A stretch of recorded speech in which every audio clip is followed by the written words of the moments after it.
अब second article आता है moment of inertia of A solid sphere. ठीक है, हमने हल्का सा पहले थोड़ा मैथमेटिक्स कर लिया है ताकि वीडियोस थोड़ी शॉर्ट बने, समझो। हमारे सामने इसके भी दो केस बनेंगे, about any diameter, about any tangent. तो हम लोग किसी भी डायमीटर के लॉन्ग मान लेते हैं। तो हमने ये कोई भी एक सेक्शन ले लिया एक सॉलिड स्फीयर का। आप इमेजिन करते हुए चलना कि आपके पास कोई एक बॉल है, ठीक है। बॉल का मैंने कोई भी एक सेक्शन यहाँ से काट लिया, ठीक है। हम लोग क्या करेंगे, इसका अगर मुझे मोमेंट ऑफ इनर्शिया है, हमारा स्टेप सेम है। हम लोग पहले एक एलिमेंट मानेंगे, उस एलिमेंट के साथ डील करेंगे और फिर उसका इंटीग्रेशन कर कर पूरी बॉडी के लिए हम लोग निकाल लेंगे। तो यहाँ पे जब हम लोग एक सॉलिड स्फीयर लें, एक सॉलिड स्फीयर को हम लोग छोटी छोटी छोटी सर्कुलर डिस्क का कनेक्शन मान सकते हैं कि जब छोटी छोटी छोटी सर्कुलर डिस्क आपस में मिलेंगी तब जाकर एक पूरा एक स्फीयर तैयार हो जाएगा। तो यहीं पे मैंने एक सेक्शन काटा है। जब मैं एक सेक्शन काटूंगा तो ये तो आपका एक स्फीयर का सेक्शन हो गया और ये वाला जो सेक्शन हो जाएगा ये एक डिस्क का सेक्शन हो जाएगा, ठीक है। सेक्शन मैंने कोई भी छोटा सा इससे इस तरीके से काट लिया, ठीक है। अब हमारा जो स्फीयर था उसकी रेडियस मैं r मान लेता हूँ और वो जो सेक्शन ये जो हमारी डिस्क है वो मान लेता हूँ मैं x दूरी पर, उसकी रेडियस स्मॉल r मान लेता हूँ। यहाँ पे मैं पाइथागोरस थ्योरम लगाऊंगा और यहाँ से स्मॉल r की वैल्यू फाइंड आउट करूँगा। तो देखो r square plus X square is equal to आना था r square, capital R square. यहाँ से मुझे क्या आना था, ये आप सबको होता है capital R square equal to आना था R square plus X square. यहाँ से मुझे R स्क्वायर की वैल्यू चाहिए थी तो वो जाएगा capital R square minus X square. यहाँ से स्मॉल r की वैल्यू आ जाएगी रूट के अंदर capital R square minus X square और ये हमारे सामने आंसर आ गया। अब मैं यहाँ पे सबसे फर्स्ट हमारा स्टेप क्या होता था, हम लोगों को मोमेंट ऑफ इनर्शिया निकालना होगा। किस चीज़ का हम लोग मोमेंट ऑफ इनर्शिया निकालेंगे, इस डिस्क का, ठीक है। तो मैं इसको लिख सकता हूँ moment of inertia of disc, वो किसके बराबर होता है और हम लोग उसी का फॉर्मूला यूज़ करेंगे। तो वो बराबर होता है हाफ मास और गुणा में डिस्टेंस का स्क्वायर, ठीक है।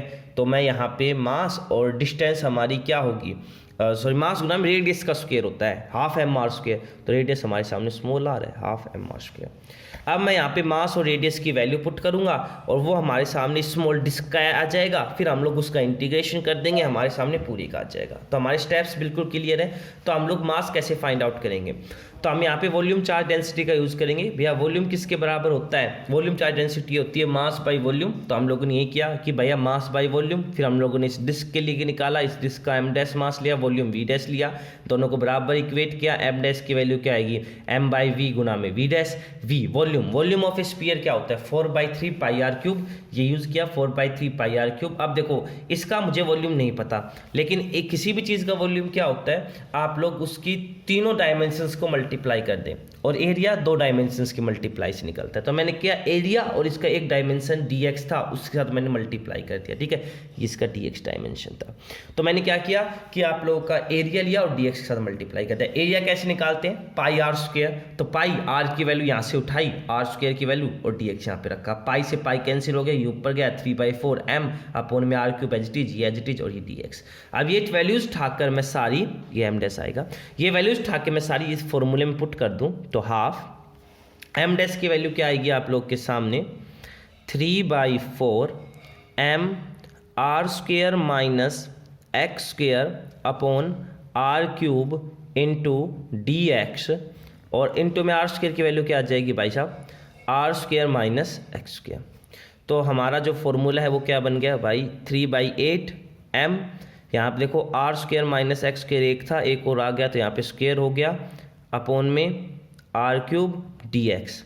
यहाँ से कांस्टेंट चीज़ बाहर ले लो 3/8 m आर क्यूब और यहाँ पे क्या आ जाएगा R square minus X square का whole square D x.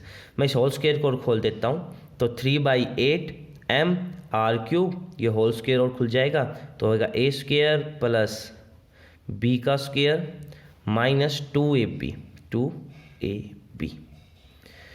dx। अब मैंने क्या कहा था कि ये हमारे सामने स्मॉल एलिमेंट का आ गया। अगर मुझे स्फीयर का मोमेंट ऑफ इनर्शिया निकालना होगा, ठीक है, किसी भी डायमीटर के लॉन्ग, हम लोग सिंपल इसका इंटीग्रेशन कर देंगे इस डिस्क वाले का। अब इंटीग्रेशन कहाँ से कहाँ करें भैया, आप लोग 0 से r तक इसका इंटीग्रेशन करोगे, ठीक है। हम लोग 0 मान लेंगे, शुरुआत में यहाँ पे था, ठीक है। तो शुरुआत में मैक्सिमम यहाँ पे होगा, डिस्क जो है शुरुआत में 0 पे होगी, उसके बाद मतलब कि डिस्क हम लोग शुरुआत के अंदर सेंटर पे मान लेंगे उसके बाद ये बढ़ती दूर दूर जाती जाएगी और फिर हमारा पूरा जीरो से लेकर आर तक इसका इंटीग्रेशन हम लोग कर देंगे। ठीक है, तो हम लोग यही करें कि भैया जीरो से लेकर आर तक हम लोग इंटीग्रेशन कर देंगे। तो आइए भी, तो moment of inertia of disc हमारे सामने था ये, और इसका इंटीग्रेशन कर देंगे। तो देखो भाई 3/8 mr³ मैं बाहर ले लेता हूँ, ये कॉन्स्टेंट टर्म्स है, सॉरी यानी कि एक कॉमन टर्म्स हैं, ये बाहर आ जाएंगी। इंटीग्रेशन कर देंगे हम लोग r⁴ x⁴ minus 2 times r² x² का विद रिस्पेक्ट टू dx। अब देखो क्या आएगा integration, 3/8 as it is mr³ as it is, zero से लेके r इंटीग्रेशन करें, r ये हो जाएगा r⁴ गुणा में x प्लस ये हो जाएगा x⁵5/5 हो जाएगा माइनस 2 टाइम्स r² x⁵3/3, और ये हमारी लिमिट पुट करता हूँ अब जीरो से लेकर r। जब मैं इसमें लिमिट पुट करूँगा 3/8 mr³, अब मेरी बात ध्यान सुनो, x की जगह मैं पुट करूँगा r upper limit minus lower limit r-0, तो r ही आएगा।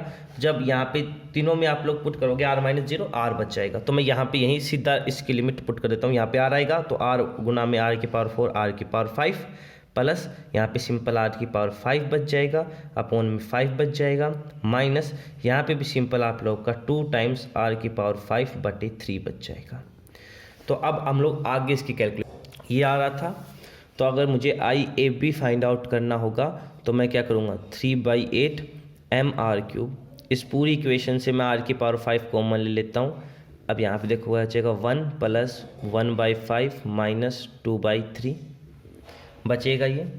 ठीक है, एलसीएम लो, काटा पिट्टी करो, तो देखो 3/8 m, 3 पावर इधर 5 पावर इधर, तो 2 पावर बचेगी mr²। अब देखो एलसीएम क्या आ जाएगा 15, यहाँ पे क्या बचेगा 15 + 3, यहाँ पे क्या बचेगा माइनस का 10। तो आपके सामने इसको जब आप लोग सोल्व करोगे तो क्या बनेगा, mr² ये हो जाएगा 8 बाई ये हो जाएगा 15, अब ये 8 से 8 कैंसिल, ये 3 से ये कैंसिल 5, तो हमारे सामने आ जाएगा 1/5 mr²। ये आ गया मोमेंट ऑफ इनर्शिया AB। अगर अब सेकंड केस हम लोग लिखते हैं अबाउट एनी टेंजेंट, अब हम लोग सेकंड केस देखते हैं अबाउट एनी टेंजेंट।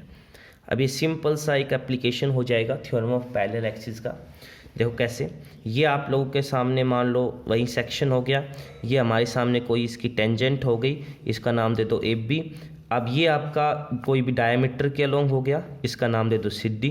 अब ये दोनों पैरेलल हैं, इन दोनों के बीच की दूरी कितनी होगी, रेडियस के बराबर होगी, r के बराबर होगी।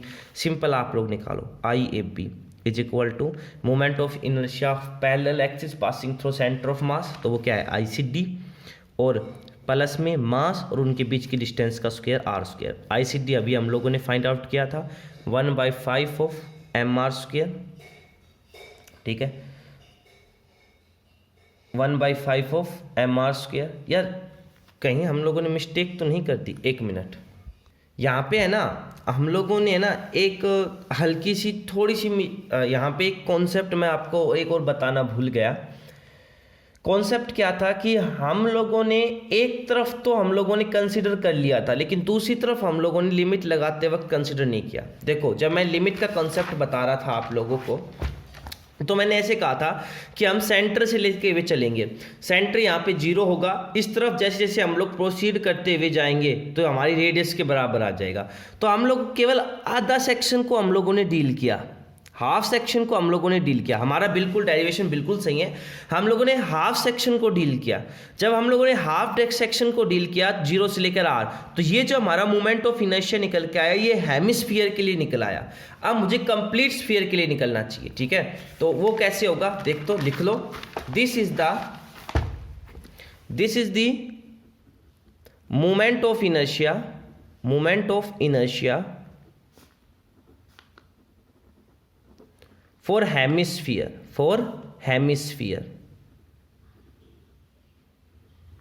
hence for sphere is equal to 2 times IAB, तो वो हमारे सामने हो जाएगा 2/5 of mr²। या तो आप लोग इसको इस तरीके से सोल्व कीजिए, या इंटीग्रेशन करने से पहले 2 से मल्टीप्लाई कीजिए। 2 से मल्टीप्लाई क्यों किया? क्योंकि देखो भैया सिंपल सी बात है, हम लोग इस केस में इस वाले केस को लेके चल रहे हैं, 0 से लेकर r लिमिट यहीं पुट कर रहे हैं, तो कंप्लीट करने के लिए हम लोग 2 से मल्टीप्लाई करेंगे। ठीक है, अब नेक्स्ट जो है उसको देख लो। टेंजेंट में ICD अब हमारा कंप्लीट क्या हो जाएगा, 2/5 mr² प्लस में 1 mr² ये। ठीक है, तो हमारे सामने टोटल कितना जाएगा, 7/5 mr²। एलसीएम लोगे तो ये 5 इससे मल्टीप्लाई करो, 5 2 7 mr²। तो यहाँ से आपका कंप्लीट हो जाता है। नेक्स्ट आपके सामने आएगा, और नेक्स्ट वीडियो में हम लोग नेक्स्ट आर्टिकल को डील करते हैं।